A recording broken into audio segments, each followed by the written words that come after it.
Hello, welcome. Nosy HausFrau here, doing my first installment of True HausFrau stories. I did have two margaritas at Applebee's, but I promise you, if you saw me tweeting it, I am not drunk. I don't even have a little, maybe a smidgen of a buzz. I was exhausted before I have them, and I almost never have alcohol, but they were dollar margaritas, and my husband was driving, and I said, what the heck? I couldn't possibly get more tired. And it turned out to be a good idea because they perked me up a little bit, whereas I thought I'd be under the table. I am going to be doing a giveaway for the Modern Renaissance because I got an overwhelming request for this one versus the Lorac. I'm probably still going to do the Lorac next month as a giveaway. I do one a month at least.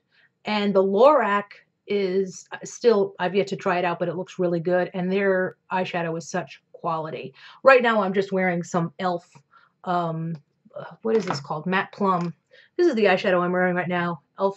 Matte for Plum 21630. So I'll put a link down below if I can find it. But since there was such an overwhelming response for this, I'm actually going to do this, and it could be next weekend. I have to tell you, I don't get most of my subscribers from these giveaways, and you don't even have to be subscribed to me to be part of this. I'm going to do the giveaway video possibly next weekend, and all you have to do is leave a comment to win. So I still just like giving stuff away. So, I mean, if it helps boost my channel, that's great. But I think the stories and my regular vlogs actually have gotten me more subscribers. I don't care. I just really like to share these. I love when somebody who doesn't have a palette wins. I mean, that was just great that Lovebirds won, and it turned out she never had a palette before. So I like to be part of that. And I just like spreading them. I can tell you, even on two margaritas, that I have something called Haptodysphoria. You can look it up. I'll put a link below, actually. And that means that I cannot stand the touch of velvet. It's when certain textures just give you the willies, or as I call it, vuv. But I am holding this.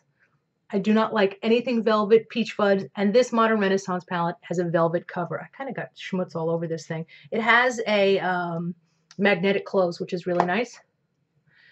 But yeah, I don't like the texture at all, but I've overcome that horrible feeling to enjoy that eyeshadow. It is like my least favorite thing. And no, I cannot eat peaches.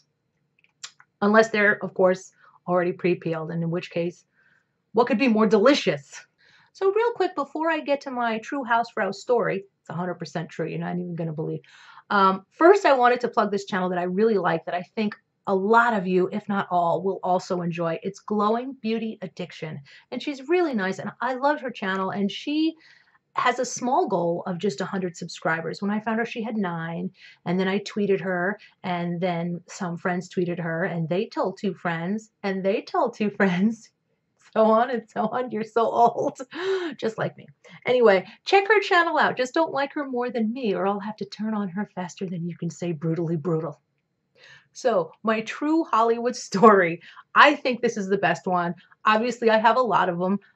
In case you don't know, my son is an actor, was a former childhood actor. Now don't be shy, just let your feelings roll on by, by. You know love. He did a lot of acting when he was younger, so please forgive me or understand in advance that when I say a celebrity's name, it's not to say, look who I rubbed elbows with and name drop, hang on while I pick up that name I dropped. There's going to be name dropping, but not name dropping in a sense that I think I'm so cool because I met these other people. Frankly, I'd be more excited to meet most of you than a lot of the celebrities I've met who are, in fact, just like all of us, but got very, very lucky. So that's the big disclaimer I want to make, because when I say a name like Clint Eastwood, who happens to be in this story, I can't tell the story without telling his name. It wouldn't have the same impact, especially because his voice is important to the story.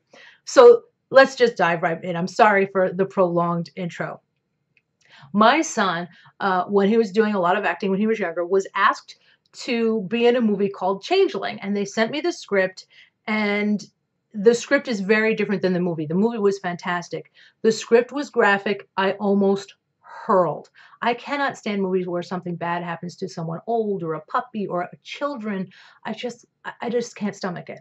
So I I turned it down. I was like, this is disgusting. This is horrific. Like their screams are like a choir. And that was the easiest part of it. There was just more detail about the kidnapping of these boys. If you're familiar with the movie, The Changeling, which I'll get more into detail in a moment. So I haven't pre-thought this out, so forgive me if it's a little disjointed. Anyway, my son's agent is like, oh, no, no, no. It's just a small role. And Clint Eastwood went through these headshots. He is so detail-oriented about the period, which at this time was about 1928, I guess. He's so detail-oriented that everything has to be just so. Well, Clint Eastwood asked you to do something, I'm going to say no, right? So we agreed to do it because my son's part was just the newspaper boy, where he's going to make an announcement. So I understood that Clint Eastwood usually gets done with his working day pretty fast. Now, a little bit about this movie. It's about a woman played by Angelina Jolie whose son disappears, and sometime later, a child is introduced to her as her son, and she is certain it's not her son. Remember the commercial where she's like, I want my son back. I want my son, right? So we go to film this movie, and all day the makeup, the hair people, the wardrobe, all really nice people, and some of them we knew from Hollywoodland and other stuff. They were all so nice. And Clint Eastwood has a habit of working with all of the same people over the years. So they all, the reason he gets done fast is because it's like telepathy. They work very well together, very efficiently. And it was a nice place to be. And I find that usually directors set the tone for how the whole set is going to be. But you know this because when you go to a restaurant, or if you've worked in a restaurant, anywhere you work, management sets the tone for how the whole personality is, isn't it? The level of tension or the level of ease has everything to do with that person at the top. So all day my son is being told that, oh, you're at the end of the day, and he gets done in one take. So my son was a little nervous about that. Well, it's his turn to film, and he's getting direction from Clint Eastwood, and it's filming on the Universal lot. This was before there was a fire, and it is the most authentic set. I mean, I felt out of place wearing sneakers because everybody was dressed for that period. I went into a little store that was a fake store, and it had, fake fruits and stuff. Like the whole store that nobody was ever going to be in was detailed like the period. So that was very interesting. Anyway, I'm on this amazing set, and he's talking to Zach, and he says, you're going to look both ways down the street, and then you're going to say your line. And my son's line was like, extra, extra, read all about it. And he gives the bad news. This is a spoiler alert if you haven't seen this. So there's your chance to turn this off if you don't want to hear spoilers about Changeling. So the John Malkovich is standing there, and he catches a fainting Angelina Jolie. And that's how it's going to happen. So my son is standing there waiting for his cue to be the kid who announces the bad news. And across the street is Clint Eastwood, and there's traffic because it's on a street. And so they have the cars going by slow. And all of a sudden, with all of this noise, I'm standing on the other side of Clint Eastwood, down a little bit, and I hear him go, go ahead, Zach. Oh, crap. I forgot to tell my son that Clint Eastwood doesn't say action. I never thought of it. I forgot. I had heard it somewhere. It just didn't occur to me. Nobody told him. And my son's nervous, thinking he's got to get this in one take, which we don't do the pressure thing. It's got to stay fun, right? So we didn't worry about it. We're like, yeah, you'll be fine. Don't worry about it. So my son's looking down the road, Go ahead, Zach. My son keeps looking, not saying his line. And I'm just sitting there, I want to kick Clint Eastwood, so let's speak up. Who the hell could hear that, right? Oh, I swear, when they direct kids, he's like, go ahead, Zach. No, he's getting nervous, and I'm just like, oh, crap. I'm like sitting there like hoping Zach will look at me, so I'm like, your line, something, to indicate it. And finally, Clint Eastwood just goes, action. My son made Clint Eastwood say action. And my son says his line, and then Angelina Jolie hears this and collapses in a fit. And I thought, she's going to be so serious, and that might not be, good, because she's got to do this role where she falls apart.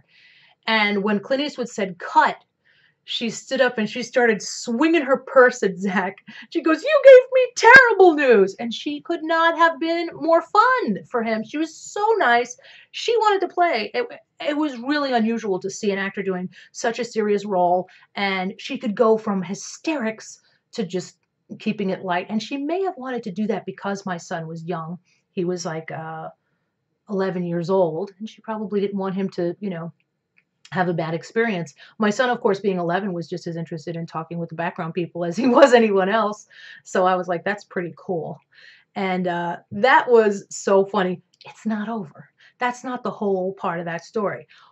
Months later, we go to see the movie at a premiere. And I'm watching the movie, and there's Angelina Jolie, and she's stunning. And it was like starring her lips, her big red lips. The LAPD told me and all of you that this boy was my son. He was not my son. I want my son back. I want my son back. And she's crying over the son. She knows this isn't her son. And my son's part comes up, and you hear, "Extra, extra, read all about it." And I'm like, that's not Zach's voice. It's not my son. And there was like a makeup woman next to her, a wardrobe girl, and she's like, "Yeah, that's your son's voice." I'm like, "That's not my son's voice." And my husband goes, "Yes, it is. That's our son's voice." And the credits are rolling, and I'm like, don't you think I know my own son's voice? I want my son's voice. Like, now I'm like, I can't believe this is like Larry David wrote this. Everybody's telling me that it's my son, and I know it's not his voice. My son's like, I don't think that was my voice either. A couple weeks later, we're at an audition, and a kid runs up and goes, "Hey, I had to do your voice. You were busy somewhere and couldn't do a voiceover." And I was like, thank you. I knew that wasn't my son. So I just thought that was hilarious that movie is about a woman whose kid is an imposter, and everybody's telling her he's the real thing. And there's my son in the movie. And I'm like, that's not my son. It's not my son in that movie. They're trying to tell me it's my son, but it's not my son. As an interesting footnote, it was quite surreal.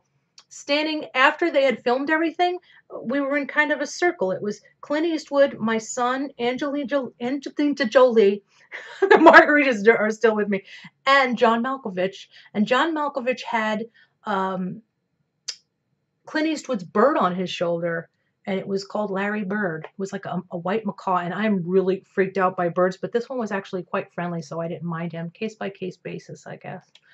And there's my true HausFrau story. It happened exactly that way. And if anybody tells you it didn't, they're either a liar or a fool. You still insist that the boy out there is not your son? Yes, I do.